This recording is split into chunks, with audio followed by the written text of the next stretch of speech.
Maswerteng hapon po, Lotto players. Narito na po ang resulta ng 3D Lotto at 2D Lotto para sa araw na to.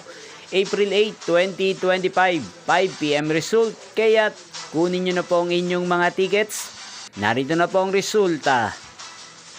Para po sa 3D Lotto, 5 PM result, April 8, 2025. Ang mga numerong nanalo, 6, 7 at 5 in exact order. At para naman po sa 2D Lotto 5 PM result, ang mga numerong nanalo 9 at 26 in exact order.